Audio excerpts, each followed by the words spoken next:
Hey, Dell offered, trying to break the heavy silence as they retreated to the local pub for the wake. Missing him already, Rodney agreed softly. I'll tell you one thing we won't miss, though. All those bloody wartime sagas. Roland bristled. Actually, Derek, we used to love hearing about his past.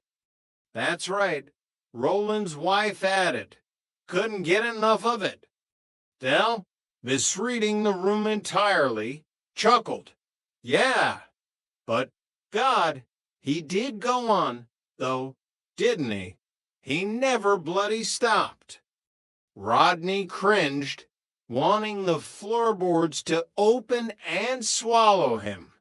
Yeah, well, you'd have to blame me for that one. Roland, Dell plowed on, oblivious to the icy glares. You see, I used to love them stories. I loved them so much that when he got to the point and said, and then Germany surrendered, I'd say, tell us about the day that war was declared. And he'd start all over again. We'd stay up all night sometimes. More fool you. Derek, Roland snapped, his grief morphing into anger. I used to just tell him straight. I'd say, Oi, knock off the John Wayne stuff. To hear you go on, you'd think you'd won the war all by yourself. Dell's smile vanished. A sudden, fierce loyalty for the old man flared in his chest. Yeah, well, in many ways. That's true. 'Cause everyone involved was fighting their own individual war, weren't they? You've got to remember that a lot of blokes lost their lives for our liberty, just so that 50 years later, prats like you would have the freedom to knock them. All right? Take it easy, Dell, Rodney whispered, grabbing his brother's arm as the tension skyrocketed. I tell you what, Roland, Dell sneered, stepping forward. Have they got a garden here? 'Cause I think you and I ought to go outside and have a more detailed chat. It had taken Raquel and Cassandra's combined efforts to pull Dell back, apologizing profusely to the horrified relatives. They retreated to a quiet corner, isolated from the rest of the mourners.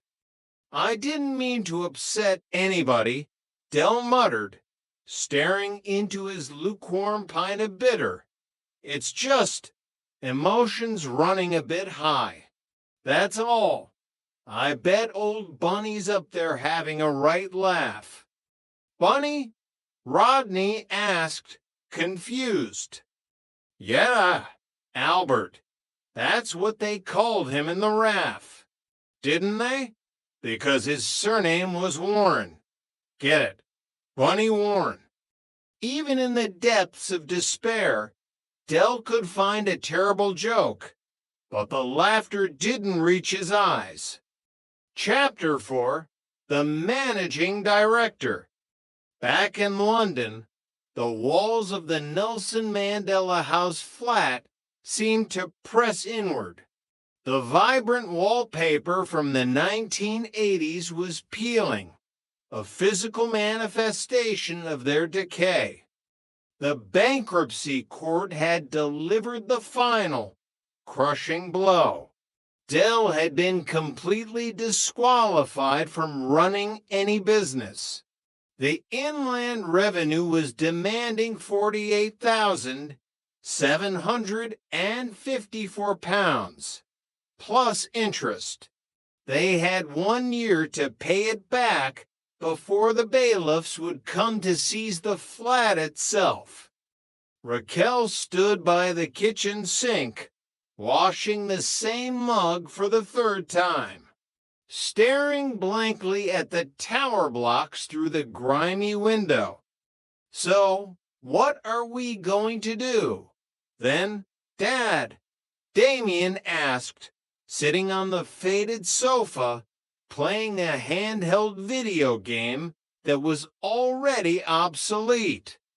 "I suppose you could always look for a job," Cassandra suggested tentatively. "Trigger said they're recruiting down at his depot. The pay is not too bad, either. I know it's only road sweeping, but..." "Me?" Dell looked appalled, placing a hand over his heart. "You can't expect me to go out sweeping the roads. Not at my age. I'm an executive." "I was talking about Rodney," Cassandra clarified. Rodney choked on his tea. "Me? Oh, come on. Can you honestly see me pushing a broom around? They give training, yeah, but I've got to GCEs." Dell paced the worn carpet, his mind working furiously. "I've been trading all my life. Since I was 12, I could sell rice to the Chinese. I'm going to go back to trading. I'm going to work for a little local firm." "Like who?" Raquel asked, turning off the tap. "It's called Trotter's Independent Traders." Rodney groaned, burying his face in his hands. "Dell, what are you talking about? The firm's been liquidated. Or liquidized. Whatever the stupid word is." "No, no, no," Dell insisted, his eyes manic. "The firm can go on trading. It's just that I've been disqualified from running it. That doesn't mean to say that I can't work for it. All we need is a new managing director." Cassandra sighed, a sound of utter defeat. "Derek, who is going to be stupid enough to take over Trotter's Independent Traders?" Silence fell over the room. Slowly, Dell turned his head, his eyes locked onto Rodney. A slow, terrifying grin spread across his face. "Well, I don't know what we're going to do, Rodney. Do you?" Dell said, his voice dripping with fox innocence. "If only there was some way in which we could carry on trading. If only there was someone out there, Rodney, who could take over the firm. Someone young, enthusiastic, someone full of ideas." Rodney looked around, paranoid. "Who?" "The yuppie from down the pub." "Nay, you." "Me?" Rodney squeaked. "Think about it. Legally, there is nothing to stop me taking over Trotter's Independent Traders. I'm disqualified. You're not." It took 5 minutes of rapid-fire persuasion, but eventually the trap sprang shut. Rodney Trotter was officially the new managing director of TIT Dell. Naturally, would remain in charge of sales, purchasing, and finance. Rodney's sole duty was to carry the legal liability if they got caught. The news spread through the local pub, the Nag's Head, like wildfire. Mickey Pierce, a sharply dressed conman with the morals of an alley cat, found it particularly hilarious. He saw the new managing director title as an open invitation for psychological warfare. That evening, the phone in the flat rang.